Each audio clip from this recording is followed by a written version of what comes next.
ನೀವೀಗ ಕನ್ನಡದಲ್ಲಿ ಈ ಥರ ಪ್ರಾಯೋಗಿಕ ಸಿನಿಮಾಗಳಲ್ಲಿ ಮಾಡಿದ್ರಿ, ಈಗ ಬೇರೆ ಲ್ಯಾಂಗ್ವೇಜ್ಗೆ ಹೋದರೆ ಅಥವಾ ಪ್ಯಾನ್ ಇಂಡಿಯಾ ಬ್ಯಾನರ್ನ ಸಲಾರ್ನಂಥ ಮೂವಿಗೆ ಹೋದ್ರಿ, ಅವಾಗ ನಿಮಗೆ ಏನು ಡಿಫರೆನ್ಸ್ ಎಕ್ಸ್ಪೀರಿಯನ್ಸ್? ಡಾಲಿ ಜೊತೆಗೆ ಮಾಡಿದ್ರಿ ಫಾರ್ ಎಕ್ಸಾಂಪಲ್ ಹೊಯ್ಸಳದಲ್ಲಿ, ಸೊ ಅದೇ ಶೇಡ್ ಅಲ್ಲಿತ್ತು, ಬಟ್ ನಿಮ್ಗೆ ಏನು ಅನ್ನಿಸ್ತು, ಅವಾಗ ಡಿಫ್ರೆನ್ಸ್ ಏನು ಅನ್ನಿಸ್ತು? ಡಿಫ್ರೆನ್ಸು ನಾವು ಮಾಡೋ ಕೆಲಸದಾಗಂತೂ ಏನೂ ಡಿಫ್ರೆನ್ಸ್ ಇರೋದಿಲ್ಲ. ಇಲ್ಲಿ ಏನು ಕೆಲಸ ಮಾಡಿರ್ತೀವಿ ಅಲ್ಲೂ ಅದೇ ಕೆಲಸ ಮಾಡಿರ್ತೀವಿ, ಇಲ್ಲಿ ಎಷ್ಟು ಸಮಯ ಕೆಲಸ ಮಾಡ್ತೀವಿ ಅಲ್ಲೂ ಅಷ್ಟೇ ಸಮಯ ಕೆಲಸ ಮಾಡ್ತೀವಿ. ಪ್ರಿಪರೇಷನ್ಸು ಸೇಮ್ ಇರ್ತವೆ, ಟ್ರೀಟ್ಮೆಂಟ್ ಕೂಡ ಸೇಮ್ ಇರುತ್ತೆ. ಬಜೆಟ್ ಜಾಸ್ತಿ ಆಗಿರೋದ್ರಿಂದ ಸ್ವಲ್ಪ ಲಕ್ಸುರಿ ಜಾಸ್ತಿ ಇರ್ತೈತಿ, ನೋಡ್ಕೊಳ್ಳೋ ರೀತಿ ಚಲೋ ಇರ್ತೈತಿ. ಈಗ ನಾವು ಕ್ಷೇತ್ರಪತಿ ಶೂಟ್ ಮಾಡೋ ಮುಂದೆ ನಿಮ್ಗೆ ಅಷ್ಟು ಲಕ್ಸುರಿನ ಎಕ್ಸ್ಪೆಕ್ಟ್ ಮಾಡೋಕ್ಕಾಗೋದಿಲ್ಲ ಬಜೆಟ್ ಕಮ್ಮಿ ಇದ್ದಾಗ. ಮತ್ತು ಕ್ರಿಯೇಟಿವ್ ಫ್ರೀಡಮ್ ಅನ್ನೋದು ಒಂದು ಸ್ವಲ್ಪ ಜಾಸ್ತಿ ಆಕೈತಿ, ಅಂದರೆ ಸಿಗ್ತೈತೆ ಅವ್ರಿಗೆ ಅಂತ. ಈಗ ನಾನು ಕನ್ಸ್ಕೊಂಡಂಥ ಒಂದು ಸೆಟ್ನ ಹಾಕೋಬೇಕು ಅಂದರೆ ಆ ಬಿಲಿಯಬಿಲಿಟಿಗೆ ತರುವಂಥ ಒಂದು ಸೆಟ್ನ ಹಾಕೋಕ್ಕೆ ಅವ್ರಿಗೆ ಕೈಲಿ ಶಕ್ತಿ ಇರ್ತೈತೆ.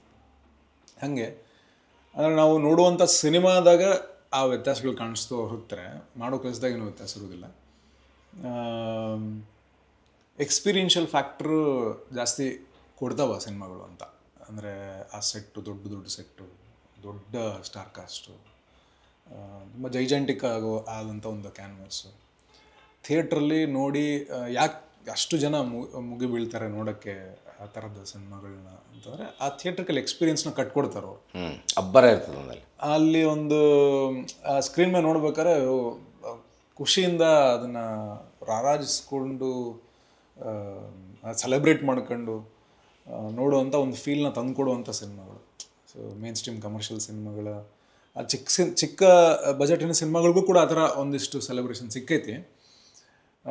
ಬಟ್ ಪಾಸ್ಟ್ ರೀಸೆಂಟ್ಲಿ ನಾವು ಇತ್ತೀಚಿನ ದಿನ ಅಂತ ತಗೊಂಡ್ರೆ ಆ ಥಿಯೇಟ್ರಿಕಲ್ ಎಕ್ಸ್ಪೀರಿಯನ್ಸ್ ಕೊಡ್ತಾವಲ್ಲ, ಆ ಥಿಯೇಟ್ರಿಕಲ್ ಎಕ್ಸ್ಪೀರಿಯನ್ಸ್ ಆ ಥರ ಸಿನಿಮಾದಾಗ ಇರ್ತಾವೆ.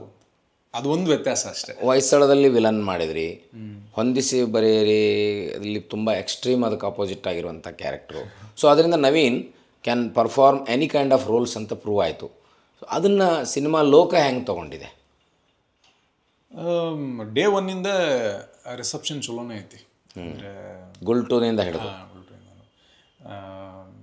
ಅದೊಂದು ಬೆಟರ್ ಪಾರ್ಟ್ ಏನಪ್ಪ ಅಂದರೆ ಕರೆದು ಮಾತಾಡಿಸಿ, ಆಮೇಲೆ ನಮಗಿಂತ ಸೀನಿಯರ್ಸ್ ಅಂತ ಏನು ಕನ್ಸಿಡರ್ ಮಾಡಿದ್ದೀವಿ ಆ ಆ್ಯಕ್ಟರ್ಸ್ ಎಲ್ಲರೂ ಅವ್ರ ಜರ್ನಿನ ಶೇರ್ ಮಾಡ್ಕೋತಾರೆ.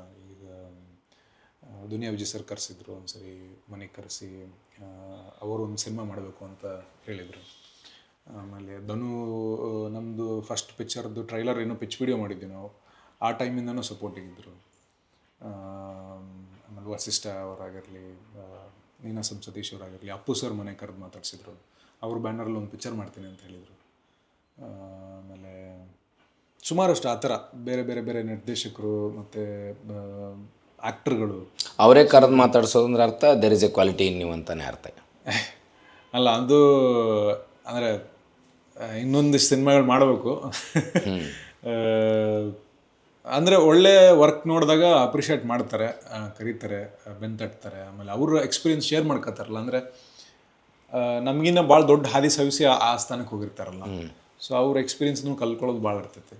ಸೊ ಆ ಥರ have been very good to me so far. ಜರ್ನಿನೂ ಲೇಟ್ ಆಯ್ತು ಅನ್ನೋದು ಬಿಟ್ರಪ್ಪ ಅಂದರೆ ಈಗ ಒಂದು 2018 ಇಲ್ಲಿ ತನಕ 6 ವರ್ಷ ಆತಲ್ಲ, ಈಗ ಒಂದು 5.5-6 ವರ್ಷ ನಡ್ಬಾರ್ದು. ಅದು ಕೋವಿಡ್ ಅಂತ ಒಂದು 3 ವರ್ಷ ಡಿಲೀಟೇ ಮಾಡಬೇಕಲ್ಲ, ಅದನ್ನು ಅಂತ ಮೈನಸ್ ಅದು.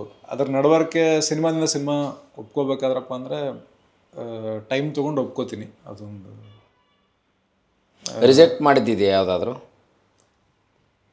ಅದು ಎರಡೂ ಆಗ್ತೈತಿ. ಅಂದರೆ ಈಗ ನಮ್ಮನ್ನು ರಿಜೆಕ್ಟ್ ಮಾಡಿರ್ತಾರೆ, ನಾವು ಕೆಲವು ಸಿನಿಮಾಗಳನ್ನ ಕತೆಗಳನ್ನ ರಿಜೆಕ್ಟ್ ಮಾಡಿರ್ತೀವಿ. ಅದು ರಿಜೆಕ್ಟ್ ಅಂತ ಪದ ಬಳಕೆ ಮಾಡೋದಕ್ಕಿಂತ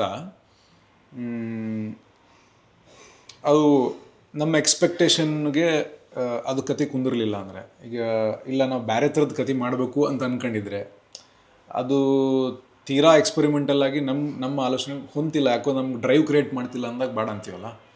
so it is not a rejection, ಹೊಂದಾಣಿಕೆ ಆಗಿರೋದಿಲ್ಲ, ಅದಕ್ಕೆ ತೊಗೊಳಕ್ಕಾಗಿರೋದಿಲ್ಲ ಅಷ್ಟೇ.